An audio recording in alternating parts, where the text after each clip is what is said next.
Knowledge port YouTube channel पर आपका फिर से एक बार स्वागत है। इस चैनल पे हम जो बात कर रहे थे जीव विज्ञान के विषय में बात कर रहे थे और ये जीव विज्ञान का थर्ड लेक्चर है। थर्ड लेक्चर में हमने पहले पढ़ लिया था कि जीव विज्ञान के कितने अध्याय हैं और वो अध्याय एनसीईआरटी से कैसे रिलेट करते हैं। और हम जो अभी बात करेंगे, हमारा जो हुआ था मैं तो जैव प्रक्रम के 4 भाग बताए थे, जिसमें से एक भाग जो था मेरा क्या था, पोषण था। उस पोषण को जो है हम इस रूप में डील करेंगे। अब देखिए, सबसे पहले पोषण क्या होता है उसको हमको देखना था, किसको, पोषण को। तो पोषण क्या होता है, भोजन ग्रहण करना।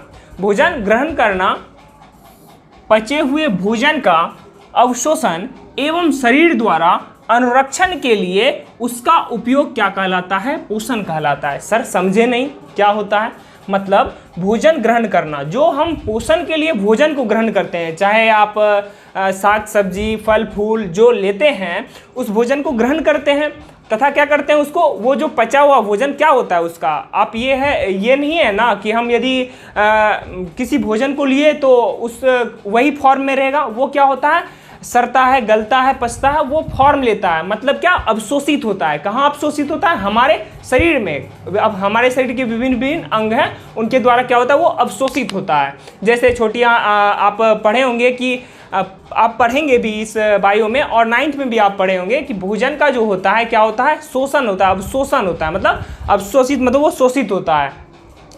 तो वो क्या होता है, अवशोषण क्रिया होती है किसका, भोजन का। एवं शरीर द्वारा अनुरक्षण के लिए उसका क्या किया जाता, उपयोग किया जाता। अब सर अनुरक्षण के लिए उपयोग कैसे करेंगे, जैसे विटामिन ए हुआ, विटामिन बी हुआ, विटामिन सी हुआ, विटामिन डी हुआ, ये किन के द्वारा प्राप्त होता है, हमको भोजन के द्वारा। अब ये किन किन चीज़ों में पाया जाता है वो जब आप आगे पढ़िएगा तो आपको पता चलेगा और हम ही आपको उसको बताएंगे।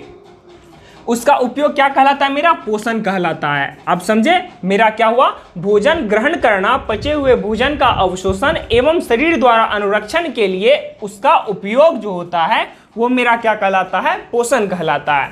सर अब ये पोषण जो होते हैं, वो पोषण जो होते हैं इसको जीवों में जो है 2 प्रकार से बांटा गया। कैसे, 2 प्रकार से। तो पोषण के आधार पर जीवों को 2 बराबर भाग में बांटा गया। फर्स्ट आप देखेंगे जो कि हम आपको बता रहे हैं। हमने देखा कि पोषण के आधार पर जीवों को 2 कैटेगरी में बांटा गया, मतलब 2 तरीके से बांटा गया था।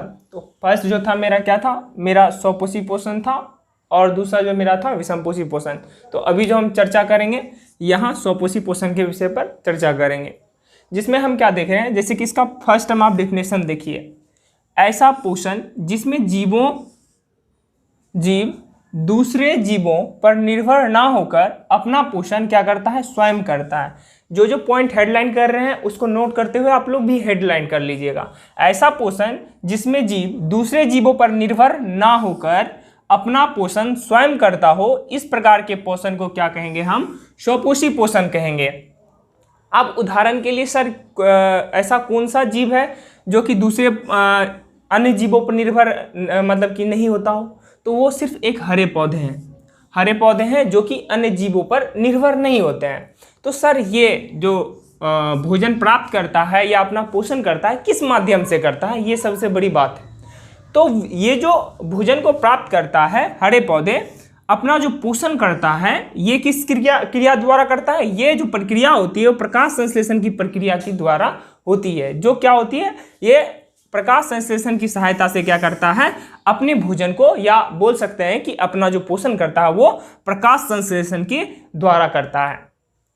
तो एक बार हम देख लेते हैं फिर से कि स्वपोषी पोषण किसे कहेंगे, ऐसा पोषण जिसमें जीवों दूसरे जीवों पर निर्भर ना होकर अपना पोषण स्वयं करते हैं, इस प्रकार के पोषण को स्वपोषी पोषण कहते हैं। तो उदाहरण के लिए आप नोट कर लीजिएगा, हरे पौधे, और जो हरे पौधे होते हैं वो अपने पोषण के लिए प्रकाश संश्लेषण प्रक्रिया की सहायता लेती है। यहाँ मेरा आया था क्या, यहाँ एक पॉइंट आया था प्रकाश संश्लेषण प्रक्रिया, ये होती क्या है। अब देखिए, हरे पौधे जो है इसी की सहायता से क्या करते हैं, अपना पोषण भी करते हैं, या बोल सकते हैं अपने भोजन को भी बनाते हैं। तो ये होता क्या है, इसको हम देखते हैं। ऐसी क्रिया जिसमें हरे पौधे अपना भोजन सूर्य की उपस्थिति में वायुमंडल से क्या लेगा, वो CO2 लेकर भूमि से खनिज लवण एवं जल लेकर क्लोरोफिल की सहायता से पत्तियों पर भोजन बनाती है। तो उसे, इस क्रिया को क्या बोलेंगे हम? प्रकाश संश्लेषण की प्रक्रिया बोलेंगे। मतलब यदि कोई डायरेक्ट पूछे तो ऐसी क्रिया जिसमें हरे पौधे अपना भोजन सूर्य की उपस्थिति में वायुमंडल से CO2, भूमि से खनिज लवण एवं जल तथा जो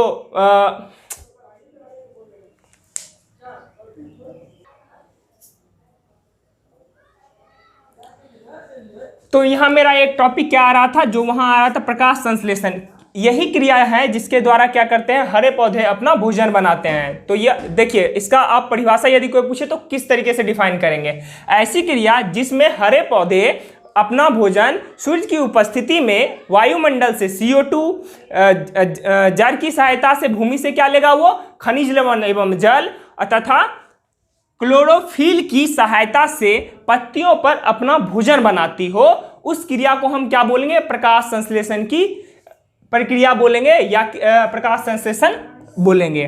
तो जैनमिन इसी की सहायता से क्या करते हैं, पौधे अपना भोजन बनाते हैं। तो आपसे यदि कोई पूछे कि प्रकाश संश्लेषण क्या है तो आप बता दीजिएगा।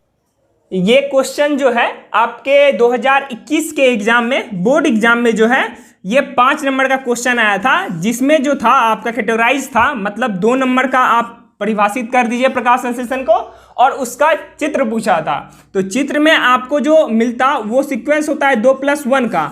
चित्र के साथ साथ यदि आप उसके रासायनिक जो सूत्र हैं यदि उसको लिख रहे हैं तो आपको क्या करेगा, इस दोनों को मिला करके 5 नंबर आपको देगा।